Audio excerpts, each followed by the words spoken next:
함께 기도하겠습니다. 사랑의 주님 감사합니다. 오늘도 우리에게 주신 놀라운 일들을 우리의 삶에 기대하며 하나님을 바라봅니다. 마음이 힘들고 어려워서 용기 내지 못했던 이들조차도 오늘 주님의 손을 이끌어 다시금 일어설 수 있도록 힘을 더하여 주옵소서. 예수님의 이름으로 기도합니다. 아멘. 아버지라는 이름이 불편한 사람들이 있습니다. 제가 어릴 적에도 그런 친구가 하나 있었어요. 아빠가 술을 드시고 집에 돌아오면 엄마도 때리고 자기도 때리고. 그래서 제가 초등학생이었을 때인데 이 아이가 아침이면 온몸이 시퍼렇게 멍이 들어서 나옵니다. 동네 어귀에서 만나서 학교를 같이 가야 하는데 아빠한테 맞을 때였으면 그러면 그 다음에 이 아이를 암만 불러도 만날 수가 없어요. 이미 어디론가 나간 다음이죠. 시골에서 학교를 다녔으니까 이렇게 개울을 건너서 학교를 가다가 보면 냇가 어딘가에서 이 아이가 돌을 계속 집어 던지고 있습니다. 그러면서 하는 말이 있어요. 나쁜 놈, 죽어버렸으면 좋겠어. 그게 누굴 뜻하는 말인지 우린 알죠. 이 아이가 한참 더들고 있는데 우리가 옆에서 가자, 학교 가자, 시간 늦었어. 그러면 이 아이가 학교에 도착해서 이 교실의 문을 열고 자리에 앉자마자 펑펑 웁니다. 아까 돌을 던질 때는 씩씩거렸던 애가 이제서 막 울기 시작을 해요.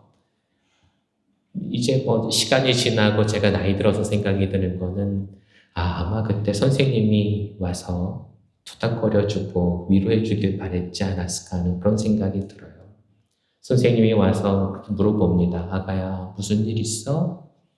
애는 한마디를 하고 계속 웁니다. 어제 아빠가 또 때렸어요. 언젠가 이 아이에게 교회를 같이 가자고 전도했었던 적이 있어요. 그랬더니 이 아이가 저한테 그렇게 얘기를 해요. 너희들은 하나님을 아버지라고 부르더라. 나는 하나님을 아버지라고 부르는 한 해는 교회 가고 싶지 않아.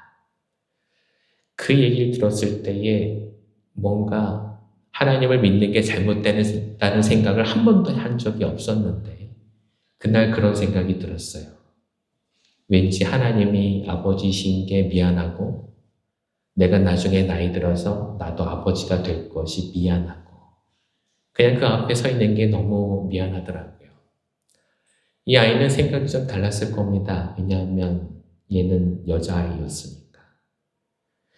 그 영향이 있었는지 저는 지금도 이 본문을 읽을 때면 아버지라는 이름 대신에 엄마라는 이름을 넣어서 다시 한번 읽어봅니다. 그리고 큰아들은 큰딸, 작은아들은 작은딸. 그래서 읽다가 보면 마음 어딘가가 콱 막혀서 크게 소리 지르는 걸 경험할 때가 있어요. 저는 매번 20절에서 걸리는데요. 한번 같이 읽어볼까요? 20절. 네, 같이 읽어봅니다. 그는 일어나서 아버지에게로 갔다. 잠깐만요. 아버지 대신에 엄마로 한번 바꿔 읽어볼게요. 다시. 그는 일어나서 엄마에게로 갔다. 그가 아직도 먼 거리에 있는데 그의 엄마가 그를 보고 측은히 여겨서 달려가 그의 목을 껴안고 입을 맞추었다. 저는 아버지한테 억하신 적은 없어요. 근데 엄마에게 특별한 사랑을 받은 기억이 있죠. 제가 고3 때에도 비가 오는 날이면 어머니는 어김없이 한밤중에 그 버스 정거장에 서서 언제 올지 모르는 아들을 기다리고 있었던 걸 기억을 합니다. 무릎에 신경통이 있으셔서 비 오는 날이면 너무 불편하셨을 텐데도 아들 마중을 와서 같이 우산을 쓰고 들어가요. 엄마 힘든데 나오지 말지. 비 좀 맞아도 되는데. 저는 20절을 읽을 때마다 그 어머니가 생각이 나요. 어머니가 뛰쳐나와서 다리를 쩔뚝거리면서도 우리 아들 왔어? 우리 아들 왔어? 그렇게 얘기할 엄마가. 이 부분을 읽어보면 아무도 부인할 수 없어요. 이 말씀은 분명히 하나님이 나를 사랑하신다고 말씀하시기 위한 거야. 아무도 이걸 부인하지 못해요. 여러분도 확신이 드셨을 거예요. 탕자 이야기를 읽다가 보면 하나님은 참 좋은 아버지라는 걸 우리는 경험하게 돼요. 그런데 이 말씀을 하셨던 이유는 정반대의 이유였어요. 1절과 2절을 한번 읽어볼까요? 1절과 2절. 오늘 여기 PPT에는 없을 것 같아요. 여러분 한번 찾아보세요. 성경에 1절, 2절 보면 이런 말씀이 있어요. 세리들과 죄인들이 모두 예수의 말씀을 들으려고 그에게 가까이 몰려들었다. 바리새파 사람들과 율법학자들은 투덜거리며 말하였다. 저 사람이 죄인들을 맞아들이고 그들과 함께 음식을 먹는구나. 오늘 이 이야기를 듣는 사람들은 세리들과 죄인들이 아니었어요. 예수님은 특별히 그 뒤에 있는 율법학자들과 바리새인들을 위해서 이 얘기를 하세요. 이유는 뭘까요? 그들은 세리와 죄인들이 옆에서 예수님의 말씀을 듣는 걸 좋아하지 않았거든요. 우리는 사랑에 대한 이야기를 듣고 있지만 그 사람들은 사랑을 느끼지 못하는 사람들이었어요. 이야기를 들으면서도 사랑하기보다는 미움이 더 일어나는, 저 사람이 왜 여기서 말씀을 들어? 왜 예수님은 저런 사람들한테 말씀을 전하고 있지? 그러면서 투덜거리고 있대요. 그리고 심지어는 예수님의 말씀을 들으러 왔는데도 선생님이라는 말조차 하지 않아요. 2절 말씀에 보면 뭐라고 얘기해요? 이 사람이 왜 죄인들과 함께 밥을 먹는가? 여러분, 우리가 마음이 좋을 때는 예수님도 예수님이라고 부르지만 마음이 나쁠 때는 예수님 보고 이 사람이라고 부를 때가 있죠. 오늘 우리에게는 예수님이 이 사람입니까? 예수님입니까? 오늘 이 이야기는 여러분에게 은혜가 되는 말씀입니까? 아니면 걸려지는 말씀입니까? 오늘 이 사랑하는 이야기를 통해서 여러분은 하나님 앞에 사랑을 느끼십니까? 아니면 분노를 느끼십니까? 오늘 주님은 그래서 이 분노를 느끼는 사람들한테 이 얘기를 하시는데 이 탕자의 이야기를 알아들을 수 있는 마음이 아니니까 앞에 두 가지 이야기를 하세요. 처음에는 100마리의 양 중에 한 마리가 도망을 가고 99마리의 양들을 내버려 둔 채 잃어버린 한 마리를 찾아가는 목자 이야기를 하시죠. 두 번째는 10개의 드라크마가 있는데 그 중에 한 개를 집안에서 잊어버렸어요. 나중에 나올 거니까 나중에 찾지 할 수도 있을 텐데 이 사람은 이게 너무 소중해서 그걸 찾으려고 온 집안을 다 뒤집었다라는 이야기예요. 근데 이 두 가지 이야기에 공통점이 있어요. 그걸 찾고 나서 너무너무 기쁜 나머지 잔치를 했다라는 거예요. 여러분, 한 마리를 잃어버려서 찾았는데 잔치를 하느라고 3마리를 죽여야 했다면 남는 일이 아니죠. 이 기쁜 일일까요? 10개의 드라크마 중에서 하나만 잃어버렸을 따름인데 근데 그걸 되찾은 다음에 드라크마 3개 정도를 풀어서 잔치를 해야 한다면 이걸 그렇게 기뻐해야 할 일일까요? 근데 여러분, 하나님은 지금 우리에게 이 마음을 가르쳐 주려고 하시고 예수님은 그걸 말씀하려고 하시는 거예요. 무슨 얘기인가 하면 기뻐하는 거에는 그만큼 가치가 있다라는 거예요. 한 마리의 양보다도 기뻐하는 데 더 가치가 있다라는 거예요. 여기 또 중요한 공통점이 있어요. 예수님은 뜬금없이 계속 회개라는 것들을 얘기를 하세요. 양을 잃어버렸다가 찾았을 뿐인데 주님은 뭐라고 얘기하시는가 하면 회개하고 돌아오는 한 영혼은 이보다 귀할 수 없다. 기뻐하는 것이 당연하다라고 얘기를 하세요. 동전을 잃은 이야기를 하면서도 주님 말씀하시는 게 잃어버린 한 영혼이 돌아오는 것은 이보다 기쁠 수 없다고 얘기를 하세요. 그리고 여러분 32절을 한번 볼까요? 32절을 보면 이 탕자의 이야기를 하면서도 끝에 이 이야기를 하세요. 맨 마지막 줄이에요. 그런데 너의 이 아우는 죽었다가 살아났고 내가 잃었다가 되찾았으니 즐기며 기뻐하는 것이 마땅하다. 탕자 이야기에서는 회개라는 말 대신에 예수님이 이 말씀하세요. 죽었다가 살아났다. 그리고 이 세 가지의 이야기에서는 계속 이야기를 반복하세요. 함께 기뻐하는 것이 마땅하다. 함께 기뻐하는 것이 마땅하다. 여러분, 주님이 이야기를 왜 하시는 것 같으세요? 그동안 우리가 들었던 이야기만을 생각할 때는 이런 이야기들이 너무 뜬금없어 보이죠. 회개, 기뻐하라는 이야기. 그럼 이 잃은 것들에 대한 이야기는 무슨 뜻일까요? 우리가 늘상 하는 이야기처럼 정말 한 영혼이 천하보다 귀하다라는 뜻을 하기 위함인가요? 전 오늘 여러분들한테 분명히 말씀드리고 싶어요. 아니에요. 그건 잘못된 이야기예요. 한 영혼이 천하보다 귀한 게 아니고요. 예수님의 말씀을 보면 회개한 한 영혼이 천하보다 귀한 거예요. 그냥 한 영혼이 귀한 게 아니라. 제가 목회를 하다가 보면 저한테 와서 그렇게 하소연하는 권사님들, 장로님들, 집사님들이 계세요. 한 영혼이 귀한데 그들을 위해서 따로 예배를 마련하는 게 중요하지 않을까요? 저는 아무나 은혜 받기 위해서 오는 것을 위해서 교회가 배려해야 된다고 생각하지 않아요. 교회 안에서도 회개 안 한 영혼들이 너무 많이 있거든요. 주님은 회개한 한 영혼이 귀하다고 말씀하시지 모든 영혼이 다 한 사람씩 다 귀하다고 얘기하지 않으세요. 여러분 이야기가 쇼크처럼 들리실 거예요. 그런데 오늘 이게 쇼크가 들리시는 분들은 끝까지 이야기를 들으시기를 바랍니다.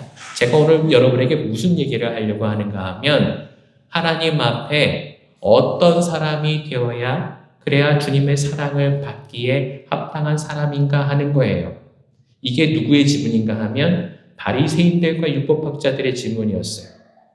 사랑에는 조건이 필요하고 그 조건을 받을 만한 자격이 있어야 사랑받을 수 있다고 생각했어요. 그래서 그 사람들은 뭐라고 얘기하는가 하면 죄인들과 세리들은 사랑받을 자격이 없다. 그래서 예수님은 그들에게 사랑하시면 안 된다라고 얘기하고 있는 거예요. 그래서 화를 내고 있는 거예요. 근데 저는 여러분에게 이렇게 말씀드리고 싶어요. 여러분, 사랑받을 수 있는 조건이 아니라 사랑을 받을 수 있는 사람은 아버지 옆에 있는 사람이에요. 이게 무슨 얘기인지 아시겠어요? 사랑을 하려면 물리적으로 가까이 있어야지 사랑을 할 수가 있는 거예요. 멀리 떨어져 있으면 사랑은 그냥 공상일 따름이에요. 생각일 따름이에요. 그건 사랑이 아니에요. 말로만 하는 사랑은 사랑이 아니란 말이죠. 여러분 근데 오늘 이 탕자의 이야기 속에 나오는 두 아들이 어떤 줄 아세요? 큰 아들과 작은 아들 한번 잘 생각해 보세요. 작은 아들은 멀리 도망갔다가 되돌아와요. 오늘 말씀을 한번 볼게요. 말씀에 12절 한번 볼까요? 12절 네, 같이 한번 읽어봅니다. 작은 아들이 아버지에게 말하기를 아버지 재산 가운데서 내게 돌아올 몫을 내게 주십시오 하였다. 그래서 아버지는 살림을 두 아들에게 나누어 주었다. 여러분 잘 읽어보세요. 살림을 두 아들에게 나눠 주었대요.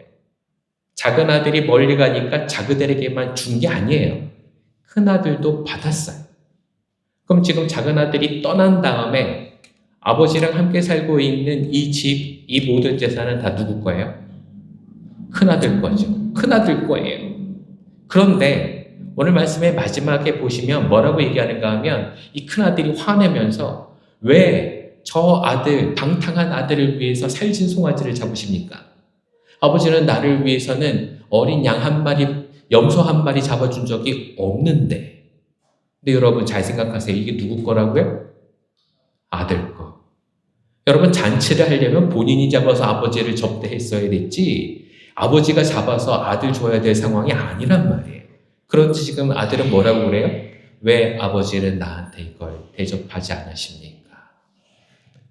여러분 이게 뭘 뜻하는가 하면은요. 작은 아들은 멀리 떠났다가 돌아올 생각이라도 했지만 큰 아들은 가까이 있으면서도 마음을 주지 않는 아들이었다라는 거예요.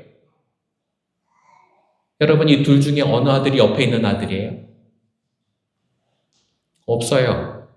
큰 아들도 마음이 이미 떠나 있고 작은 아들도 몸과 마음이 다 떠났던 그런 상황이었단 말이죠. 여기 어디에 아들이 있어요? 아들 없어요. 근데 우리는 어떻게 얘기하는가 하면 큰 아들이 옆에 있으니까 사랑받는 게 마땅하다라고 얘기를 해요. 이게 우리의 논리예요. 이게 우리의 논리예요. 모든 사람을 다 사랑하는 게 마땅하다라고 얘기하는 거예요. 근데 여러분, 하나님의 사랑은 그렇지 않아요. 하나님의 사랑은 돌아와서 만나야 해줄 수 있는 사랑이에요. 하나님은 생각만으로 사랑하고자 원하지 않으세요.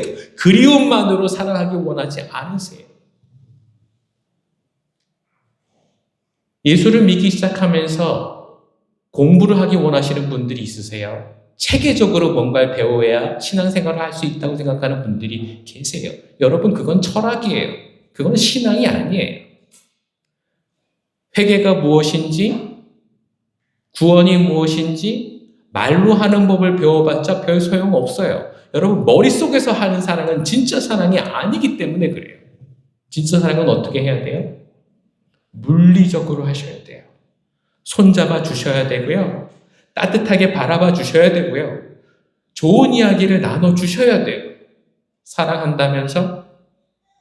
사랑한다면서 나쁜 얘기하고 상처 주고, 사랑한다면서 뒤에서 험담하고, 사랑한다면서 그 사람 믿을 수 없다고 평가하고, 사랑한다면서 그 얘기 듣는 게 지루하다고 얘기를 하고, 아무것도 견딜 수 없고 아무것도 참아낼 수 없고 아무것도 같이 할 수 없다면 그건 사랑하는 게 아니에요. 여러분, 하나님이 우리에게 주시고자 하는 사랑은 그런 사랑이 아니라고요. 생각 속에서 하는 사랑. 우리는 근데 그게 너무 익숙하죠. 예수 믿고 난 다음에 늘 성경 공부하면서 하는 사랑. 여러분, 그건 사랑이 아니에요. 진짜 사랑은 주님 앞에 나와야 돼요. 멀리 떠나갔다가도 돌아와야 해요. 작은 아들의 이야기가 중요한 이유는 그는 고생을 하고라도 돌아왔기 때문이에요. 지난 한 해 동안 우리는 창세기를 읽으면서 이렇게 잃어버린 사람, 잃어버린 아들에 대한 이야기를 많이 봤어요. 여러분, 생각해 보세요. 아브라함에게 하나님이 얘기를 하십니다. 아들 이삭을 바치라고. 백세에 낳는데 그거 바쳐야 돼요? 말아야 돼요? 바칠 거면 뭐라 주셨죠? 아브라함에게 이삭이 그랬어요. 가졌는데 마치 내 것이 아닌 것 같은 아들. 그런 아들이었어요. 근데 그게 이삭에서 끝나지 않아요. 이삭은 야곱과 아들을 낳았어요. 근데 야곱이 어떻게 됐어요? 형이 죽이려고 그래서 에서를 피해서 멀리 도망가느라 피난을 보냈어요. 그리고 한동안 살았는지 죽었는지 모른 채 아들을 기다리면서 살았어요. 이삭도 그렇게 했어요. 야곱을 그렇게 보내고. 야곱도 그랬잖아요. 아들을 12이나 낳았는데 그 중에서 요셉이라고 한 애가 짐승에게 쫓겨 죽었다라는 이야기를 들어요. 그리고 진짜 죽은 줄 알고 수십 년을 기다려요. 그리고 어떻게 또 살아있는 걸 만났어요. 알고 보니까 내 자식들이 그를 그렇게 팔아먹었다. 그걸 알고도 슬퍼할 수 있었을까요? 왜 하나님은 우리에게 이런 시련을 주시는가요? 우리는 늘 얘기합니다. 축복을 주신다고 얘기를 하면 왜 나쁜 것도 같이 주시냐고 자꾸 물어봐요. 근데 여러분, 오늘 우리가 깨달아야 될 게 있어요. 만일 그게 없었다면 돌아올까요? 여러분, 한번 생각해 보세요. 오늘 이야기를 통해서 작은 아들이 모든 것을 탕진하고 고생하고 돼지가 먹는 것을 같이 먹으면서 고생하는 일이 없었다면 돌아왔을까요? 제가 오늘 설교를 준비하면서 남포교회 박영선 목사님 설교도 들었는데 그 목사님이 그런 얘기하세요. 아마 그랬으면 탕자도 똑같이 큰아들 됐을 거야 라고 얘기하세요. 그렇죠? 그런 것 같아요. 여러분, 우리의 삶에서 한번 돌아보세요. 나는 큰아들인가 작은아들인가? 주님을 만나고 싶어서 돌아왔는가? 아직까지도 나는 주님에 대한 사랑이 뭔지 잘 모르고 곁에 있다고 하면서도 아버지의 사랑을 거부하고 판단하고 싫어하고 있는가? 고난을 겪었지만 거기서 돌아오지 못했다면 아직 큰아들이에요. 주님을 생각한다고 하면서도 아버지의 사랑이 피부로 느껴지지 않는다면 큰아들이에요. 여러분, 오늘 이 말씀 가운데서 회개라는 것에 대한 제대로 된 정의를 얻을 수가 있어요. 여러분, 회개는 뭐냐 하면 죽었다가 살아나는 거예요. 내가 나 혼자서 살다가 아버지랑 같이 있으면 살 것 같다라는 생각에 아버지를 만나러 오는 게 회개란 말이에요. 회개는 내가 무언가를 고백을 하고 무언가를 포기하는 게 그게 회개가 아니라 아버지랑 같이 있으면서 정말 살 것 같은 마음을 가지게 되는 게 회개인 거예요. 근데 우리는 그 회개를 정말로 느끼기 위해서 살아가는가? 우리는 생각해요. 세례받았으면 구원받았다고. 근데 여러분, 세례받으면 구원받는 게 아니에요. 기독교적인 철학 속에 갇혀있지 마세요. 저는 오늘 여러분들에게 분명히 말씀드리고 싶어요. 하나님의 사랑은 살아계신 하나님의 사랑이십니다. 하나님의 사랑은 여러분을 멀리다 내버려두고 나 너 사랑해 라고 외치기만 하는 사랑이 절대로 아니란 말이에요. 하나님의 사랑은 여러분을 구원하기 위해서 저 천국의 보좌를 버리고 내려오신 예수 그리스도의 사랑이란 말입니다. 우리를 사랑하신 하나님의 사랑은 모든 고난 중에서도 날 버리지 않으시고 옆에서 계속 응원하시면서 소리 지르면서 힘내 아들아 힘내 오늘 다시 일어서야지 내 딸아 일어서라 라고 응원하시는 사랑이란 말이에요. 주님은 손길을 내밀어서 점점 우리를 돌봐주기를 바라시고 버선발로 뛰어나와서 우리를 맞이기를 하기를 원하시는데 우리는 그 사랑을 자꾸 모르고 사랑 어떻게 배웠어?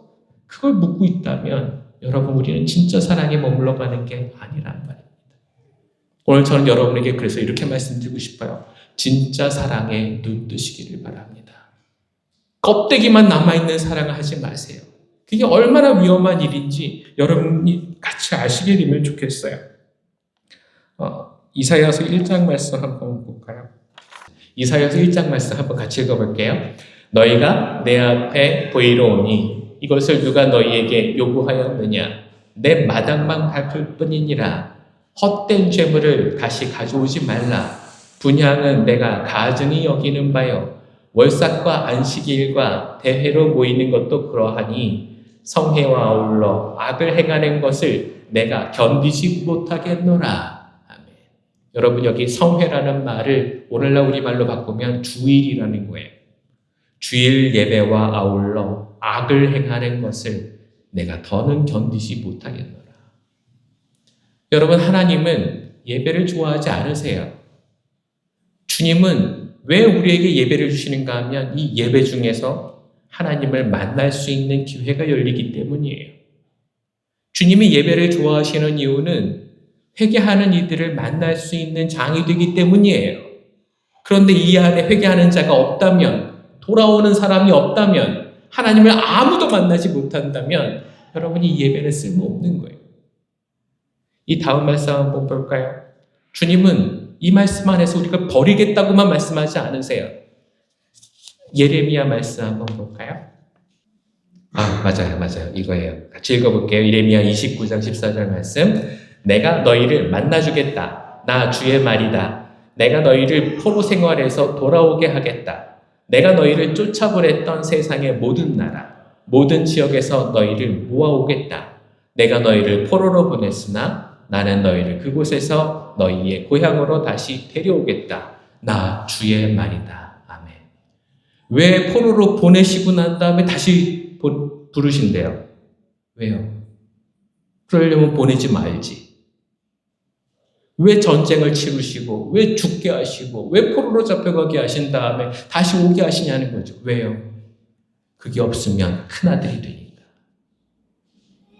돌아오는 아들이 되는 게 중요해요. 사랑을 깨닫는 게 중요해요. 여러분과 저의 삶 중에서 하나님을 만나기 위한 것은 세상에서 복받고 평안하게 살기 위함이 아니라 정말로 하나님을 만나기 위함이라는 걸 깨달으시면 좋겠어요. 가정에도 우리는 비슷한 일들을 겪어요. 가정에서도. 어려운 일들을 가족들이 함께 견디다가 보면 함께 사랑하고 함께 섬기는 법을 배우게 되죠. 그리고는 우리는 깨닫게 돼요. 나 혼자서는 못 사는구나. 같이 있어야 되는구나. 여러분, 그런데 가족이 아니라 다른 사람들과 함께 이걸 하게 되면 어떻게 되죠? 가족은 더 사랑하지 못해요. 어려움을 같이 겪었던 사람을 사랑하게 되겠죠. 그래서 여러분, 우리 안에서 그런 변화가 일어나는 거예요. 가족이 사랑이 되지 않으면 직장에서 일하는 동료들과 사랑에 빠지게 되는 일들이 이래서 일어나는 거예요. 근데 여러분, 그걸 저는 오늘 여러분들에게 나쁘다 좋다라고 말씀드리고 싶지는 않아요. 근데 중요한 건 있어요. 내가 사랑하는 사람이라면 곁에 있어줘야 되고, 어려운 일을 만날 때도 그 곁에 있어야 하는 게 나여야 한다는 거예요. 오늘 탕자의 비유가 뭘 얘기하는 걸까요? 하나님 곁에는 내가 붙어 있어야 한다는 거예요. 사랑하기 위해서는 옆에 있어야 한다는 거예요. 그래서 사랑받고 사랑하면서 하나님을 더 알게 되는 일들이 그 안에 이루어지기를 바라는 거죠. 그래서 주님은 이렇게 얘기하세요. 그냥 너희들끼리 잘 살아라, 깨달아서 더 좋은 사람 되라, 이런 얘기 하시는 게 아니에요. 아까 기쁨에 대한 이야기 볼까요? 1번. 주님은 얘기하세요. 함께 기뻐하라. 여러분, 왜 함께 기뻐해야 됩니까? 왜 잃었던 것을 찾았을 때에 같이 잔치를 벌여야 됩니까? 나 혼자서 기뻐하면 왜 안 될까요? 왜 주님은 같이 기뻐하라고 얘기하시는 걸까요?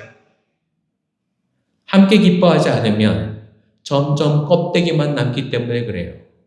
진짜가 아니라 가짜가 되어가기 때문에 그래요. 점점 작은 아들이 아니라 큰 아들이 되어가기 때문에 그래요. 오늘 저는 그래서 여러분들한테 이런 도전을 드립니다. 오늘 이야기를 잘 살펴보세요. 주님께서 나한테 어떤 이야기를 하려고 하시는지 우리의 이야기를 들으시기를 바라요. 만약 여러분이 스스로 큰아들이라고 여기신다면 우리가 사랑을 회복하는 게 맞아요.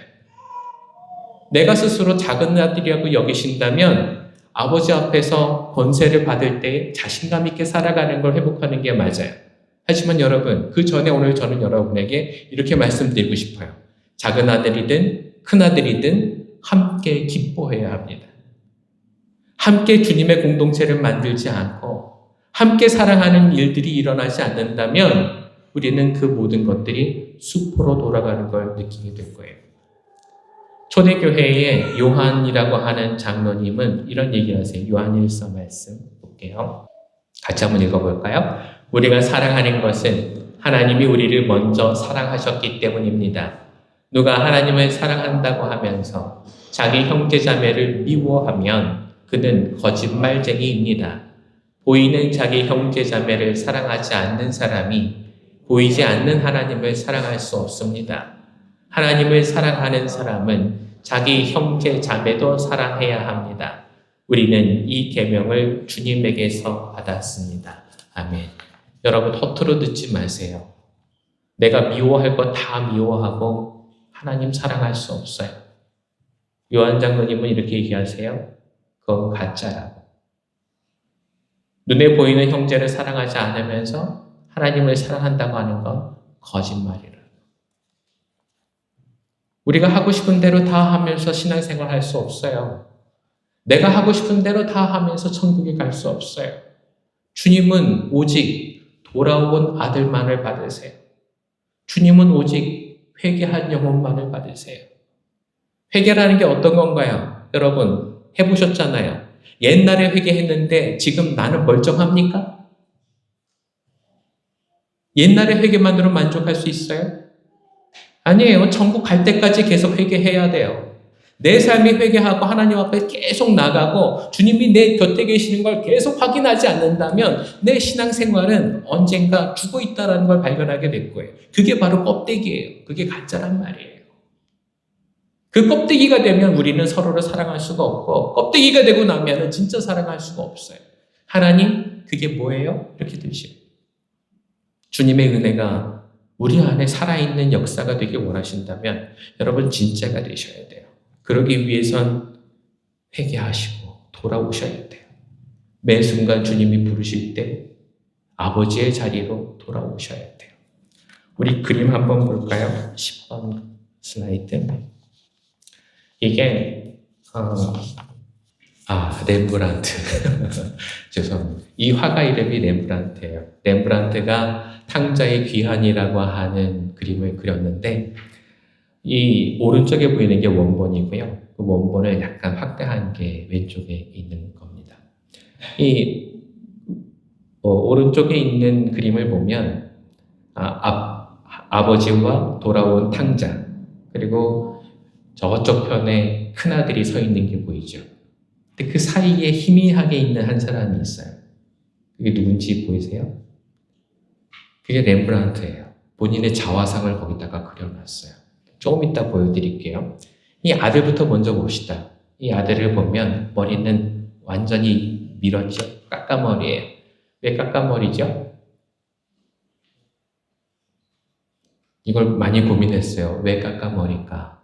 근데 전문가들이 이렇게 얘기를 해요. 저게 회개한 거래요.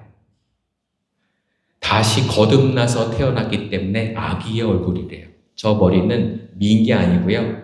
아기의 머리. 아직 털이 채 자라지 않은 머리가 저 머리래요. 아기 얼굴 보이세요? 왼쪽에? 저게 아기 얼굴이에요. 거듭난 얼굴. 등 뒤에 보시면 옛날에는 좋았던 옷이었던 것 같은데 다 찢어져 있어요. 밑에 신발을 보세요. 한쪽은 어딘가 없어졌고 뒷굽이 다 닳아서 남은 한쪽마저도 왜 저걸 신고 다니는지 모를 정도로 힘들어 보입니다. 이런 아들이 이렇게 고생하고 돌아왔어요.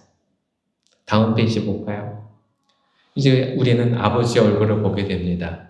근데 이 아버지는 참으로 자상하게 아들을 바라봅니다. 멀리서 보고 달려가서 껴안는 모습은 아닌 것 같은데 렘브란트가 생각하고 그리는 아버지의 모습은 나이가 지긋이 들어서 이제는 미움마저도 받아들일 수 있다. 예전에 너의 잘못은 모두 내가 책임져 주겠다 하는 그런 아량 있는 얼굴의 모습이에요. 다음 페이지 볼까요? 이게 화내고 있는 큰아들의 모습이죠. 큰아들은 옆에서 이 모든 것을 보고 있으면서도 뭔가 못마땅하게 생각합니다. 눈살이 찌푸려져 있고 화를 내고 있어요. 여러분, 이 그림이라도 보시면서 다시 한번 생각해 보세요. 나는 큰아들일까? 작은 아들일까? 다음 페이지 볼까요? 여기서 제가 세 가지 얼굴을 모아놨어요. 아버지 얼굴, 탕자의 얼굴, 밑에 보시면 화가의 자화상. 재밌는 건 이 렘브란트가 세 개의 얼굴을 모두 똑같이 그려놨다는 거예요. 왜 이렇게 그렸을까요? 렘브란트가 좋은 사람이 아니더라고요. 이 그림을 보면서 제가 자료를 조사해 보니까 렘브란트가 어떤 사람이었는가 하면 첫째 부인과 결혼해서 자식을 넷을 낳았어요. 근데 아내가 죽었어요. 그리고 아내가 죽기 전에 넷 중에서 3명의 자식이 먼저 죽었어요. 아들 하나밖에 남지 않은 상태에서 새로운 엄마를 맞이하고 부인을 들이려고 하는데 한동안 결혼하려고 사귀었던 여자가 마음에 안 들어요. 그리고는 새로운 여자를 찾아서 결혼하기로 마음을 먹었어요. 근데 사귀었던 여자가 헤어져 주지를 않네요. 그래서 어떻게 했는가 하면 이 여자를 정신병원에 가둬버렸어요. 그리고는 둘째 여자를 만나서 결혼을 합니다. 그 안에서도 아이가 하나 나왔는데 나중에는 그 둘째 부인도 죽고 그 아이도 죽고 첫째 부인의 사이에서 나왔었던 아들도 죽어요. 근데 이 그림을 그릴 때는 그 첫째 부인과의 사이에서 나왔던 아들 티투스라고 하는 아이가 제일 최근에 죽었었던 이야기래요. 그때 이 그림을 그리기로 마음을 먹고 이걸 수년 동안 손잡으면서 그렸다는 거예요. 렘브란트가 개신교인이었대요. 하지만 그 얘기를 듣고 나면 우리의 마음이 불편해지죠. 이 그림 봐도 되는 걸까? 과연 괜찮은 그림일까? 내가 나쁜 영향을 받는 건 아닐까? 근데 여러분, 오늘 이 이야기가 오늘 탕자 이야기와 딱 맞아 떨어져요. 율법학자들과 바리새인들은 흠 있는 사람들은 쳐다도 보지 않는 게 맞다라고 얘기하는 사람들이었지만 예수님은 뭐라고 그러세요? 회개하는 사람들은 받아주어야 된다. 그리고 어떻게 해야 된다고요? 함께 기뻐해야 된다라고 얘기를 하죠. 렘브란트는 그런 환대를 못 받았던 것 같아요. 힘들어하면서 이 그림을 그렸어요. 그러면서 뭘 깨달았는가 하면 회개는 다시 태어나는구나. 내가 주님 앞에 이렇게 다시 태어날 수만 있다면, 주님이 나를 이렇게 받아주시기만 한다면 그 바람을 가지고 기도하는 마음으로 이걸 그린 것 같아요. 또 하나, 아버지 얼굴을 보시겠어요? 밑에 화가의 얼굴이랑 닮아있죠? 그런 생각합니다. 내가 이 아버지와 같이 환대하는 아버지였다면 그럼 우리 아들들이 죽지 않았을 텐데, 내가 제대로 된 아버지 역할을 했었다면 이 말년에 하나님이 나를 받아주시기에 너무 편했을 텐데 난 지금 과연 그런 아들인가? 여기에 모두의 탕자 이야기 속에 우리가 생각해야 될 모든 이야기들이 담겨져 있어요. 저는 여러분에게 그래서 이렇게 말씀드리고 싶어요. 내가 하나님을 정말 닮아가고 있는지, 주님이 나를 처음 만드셨던 그때의 계획대로 나는 정말 잘 크고 있는지 정말 한번 돌아보시기를 바랍니다. 내가 작은 아들인지 큰 아들인지. 우리의 삶 중에 하나님이 그래서 이런 숙제를 주세요. 하나님을 닮아가는 사람이 되라고. 주님이 사랑한 것처럼 우리도 서로 사랑하면서 살라고. 근데 이게 창세기의 맨 앞에 우리를 위해서 세상을 만드실 때 했었던 처음 계획이라는 거 여러분 아세요? 하나님이 우리를 어떻게 만드셨죠? 하나님의 형상을 본따서 만드셨잖아요. 그럼 우리는 계획이 있어요. 누굴 닮아가야 되는 건가요? 하나님. 그래서 우리의 모습은 점점 아버지를 닮아가는 모습이어야 되는지 모르겠어요. 오늘 여러분에게 신앙의 권면을 좀 드리고자 해요. 8번 슬라이드 볼까요? 루이스는 이렇게 얘기를 해요. 하나님은 우리의 행복 속에서는 속삭이시고 양식 속에서는 말씀하시고 고통 속에서는 외치신다. 고통은 잠든 영혼을 깨우는 하나님의 메가폰이다. 모든 신앙의 위인들이 함께 얘기하는 거지만 고통 속에서 투쟁하고 싸우면서 기도하려고 했었던 모든 이들은 동일한 것들을 경험을 합니다. 하나님은 나를 떠나지 않으시고 늘 같이 계셨고 나에게 말씀하고 계셨다. 그래서 고통이 오히려 그 듣지 못했던 것들을 들을 수 있게 한다라고 얘기를 해요. 프레드릭 뷰크너라고 하는 목사님은 이렇게 얘기하세요. 상실은 하나님께서 우리를 그분께 더 가까이 부르시는 초대장이다. 렘브란트 이야기를 다음 페이지 볼까요? 렘브란트 이야기를 계속 읽고 그림을 쳐다보면서 묵상했었던 헨리 나우에는 이렇게 얘기를 합니다. 나는 잃어버린 아들처럼 방황했지만 진짜 고통은 사람들이 나를 알아주지 않는 것이었다. 그러나 하나님은 그 외로움의 시간을 통해 나로 하여금 아버지의 마음을 배우게 하셨다. 하나님은 내가 사랑받지 못한다고 느끼는 시간 속에서 나를 사랑의 사람으로 빚어가고 계셨다. 여러분, 이 말씀이 우리한테 딱 적합하다고 생각해요. 우리는 괴롭고 힘든 시간을 보내고 있지만 하나님은 그 시간 속에서 우리를 빚어가고 계세요. 마지막 본회퍼 목사님의 글을 한번 읽어볼게요. 같이 한번 읽어볼까요? 하나님은 우리의 손을 붙들고 계시지만 때로는 그 손을 놓으심으로써 우리가 스스로 하나님을 붙잡게 하신다. 아멘. 힘드시지요? 어려우시지요? 네, 알아요. 우리 모두가 그래요. 그래서 서로도 손잡아야 되고 더 위로해야 합니다. 그 가장 큰 이유를 여기서 또 얘기를 하시지요. 하나님이 우리의 손을 붙잡으실 때 우리는 같이 손잡을 수 있어요. 탕자의 이야기가 오늘 여러분의 마음에 남기를 바랍니다. 그리고 한 주간 동안 주님의 손을 붙잡기 위해서 나 다시 돌아가야 돼 하는 용기를 갖게 하시는 이야기가 되길, 여러분 마음에서 꿈틀거리는 사랑의 이야기, 살아있는 이야기가 되길 그리스도의 이름으로 간절히 축원합니다. 기도하겠습니다. 사랑의 주님, 오늘 우리에게 가르치신 것들이 마음과 내 영에 남게 하여 주옵시고 그 기억의 길을 따라 하나님을 찾아갈 수 있게 도와주시옵소서.